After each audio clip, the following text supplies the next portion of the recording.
আমি আমি ঝন্টু বড়াইকের কাছে যাব। ঝন্টু বড়াইক, আজকে কোনো বিতর্ক আমি করছি না, আমি বিরক্ত, আমি ইরিটেটেড, কারণ আমি কোনোদিনই ওই ব্যালেন্স করে সাংবাদিকতা করিনি। যেটা ভুল সেটা ভুল। আমি একটা গ্রাফিক্স আপনাকে দেখাচ্ছি। লোকে দিনের সাতকাহন বা সপ্তাহের সাতকাহন নিয়ে আলোচনা করে। বাংলাতে একটা সময় আমরা দুর্নীতির সাতকাহন নিয়ে আলোচনা করেছি। তৃণমূল কংগ্রেস, এই অভিষেক বন্দ্যোপাধ্যায়ের দল এখন বড় বড় লেকচার মারছে। অভিষেক বন্দ্যোপাধ্যায়ের দলের সাতকাহন, দুর্নীতির সাতকাহন, এক একটা দুর্নীতির যদি ভ্যালুয়েশন হয় 100 কোটি টাকা, অভিষেক বন্দ্যোপাধ্যায়দের অন্তত 10,000 কোটি টাকার দুর্নীতি হয়েছে। এই ঘুরছে, এই এক একটা চন্দ্র সূর্য গ্রহ তারার মতন যে ঘুরছে নামগুলো গ্রহের মতন। রেশন দুর্নীতি, বালু অর্থাৎ জ্যোতিপ্রিয় মল্লিক পদত্যাগ কোনোদিন করেনি। গরু পাচার, মমতা বন্দ্যোপাধ্যায় দায় স্বীকার করেননি। এত রাজস্বের ক্ষতি অনুব্রত মণ্ডল তো বলেই দিয়েছে, আমি পার ডে 3 কোটি টাকা তুলে নিতাম, রাজ্য সরকারের 3 কোটি টাকা ইনকাম হতে পারত, পাথর থেকে 45 লাখ হয়ে গেছে।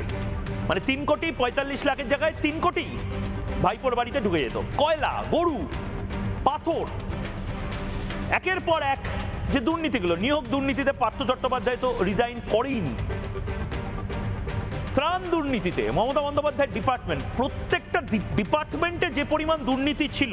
এবং এখন শুভেন্দু অধিকারী, যেটা আজকেও অডিটরদের সাথে যে বৈঠকটা করেছেন, শুভেন্দু অধিকারী সম্ভবত ক্যাগ রিপোর্টগুলো, সজলদাও রয়েছেন এখানে বিধানসভায়, আমি যতটা সূত্রের খবর পাচ্ছি, এই ক্যাগ রিপোর্ট যেগুলো পেশই হতে দেয়নি সেগুলো এবার প্লেস হবে, এবং প্লেস হলে মমতা বন্দ্যোপাধ্যায় অ্যারেস্ট হতে পারে যদি প্রমাণ হয়। এরকম পরিস্থিতিতে এখন দিল্লি গিয়ে লেকচার মারছে অভিষেক বন্দ্যোপাধ্যায়।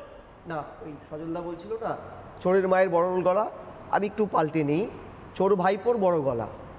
এই যে তুমি এন্টায়ার সিলেবাসটা দেখো, তুমি পরিসংখ্যানটা বলছিলে, আমি জাস্ট মোবাইলে টিপছিলাম, যে বলা হয় না 15 বছর তৃণমূলের রাজত্বকালে প্রত্যেকটা শিশু 87,000 টাকা করে ঋণ নিয়ে জন্মাতো, ঋণ নিয়ে ঘি খেয়েছিল মমতা। আমি হিসাব করে দেখছিলাম প্রত্যেকটা শিশু মাথাপিছু দুর্নীতি করে তৃণমূল টাকা চুরি করেছে 1,22,220 টাকা। আপাতত যে ক্যাগ রিপোর্ট এবং অন্যান্য রিপোর্টগুলো বেরিয়েছে, তুমি একটু হিসাব করে দেখো যে শুধু কি এরা আমফান চুরি করেছে, আমফানের টাকা। লকডাউনে ভারত সরকারের একটা নির্দেশ ছিল, অভুক্ত শিশুদের আসা স্কুলে যেতে পারছে না, তাদের চাল ডাল তার বাবা মাকে স্কুলে একটা দরজা খুলে সিঙ্গেল মুডে চালটা দিয়ে দিতে হবে। সেই চাল মমতা ব্যানার্জি দেয়নি। 60,000 কেজি চাল ডিস্ট্রিবিউট না করে খেয়ে ফেলেছে, অর্থাৎ 40 লক্ষ ছাত্রছাত্রীকে ডিপ্রাইভ করেছে এই সরকার। শুধু কি তাই, ময়ূর, সেই যে কবে চলে গেছে আয়লা সুপার সাইক্লোনের তুমি হিসাব দেখাচ্ছিলে 32,000 কোটি টাকা, অর্থাৎ 32-এর পিছনে 10টা শূন্য, এই টাকা ঝেড়ে দিয়েছে।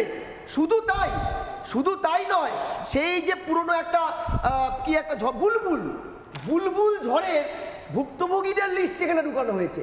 শুধু কি তাই 1,44,175 জন এমন অ্যাকাউন্ট খোলা হয়েছে যাদের প্রত্যেকের ফোন নম্বর একটাই, টাকা ঢুকেছে। এমনকি ক্যাগ রিপোর্টে 100 দিনের কাজ, ক্যাগ রিপোর্টে এখানে আমি দেখছিলাম যে তৎকালীন 100 দিনের শুধু কাজ নয়, এখানে জমি কেলেঙ্কারি, এমনকি তুমি জানো এই যে 250 কোটি টাকায় আমফান দুর্নীতির অ্যাডিশনাল, যেটা ভাইপো ডায়মন্ড হারবারে 2 লক্ষ পরিবারকে দিয়েছে, সেটা ডিস্ট্রিবিউট হয়নি। এমনকি ইলেকশনের পরে সজলবাবুরা নিজের এলাকার তৃণমূলের ওয়ার্ড কাউন্সিলর, পঞ্চায়েত প্রধানের গোডাউন, পার্টির অফিসে যেসব তিরপল যেটা ডিস্ট্রিবিউট করার জন্য ভারত সরকার দিয়েছিল, যা উদ্ধার করেছে, তার যদি পরিসংখ্যানগুলো দেখো, ভারতবর্ষের বিগেস্ট স্ক্যাম করেছে এই দলটা।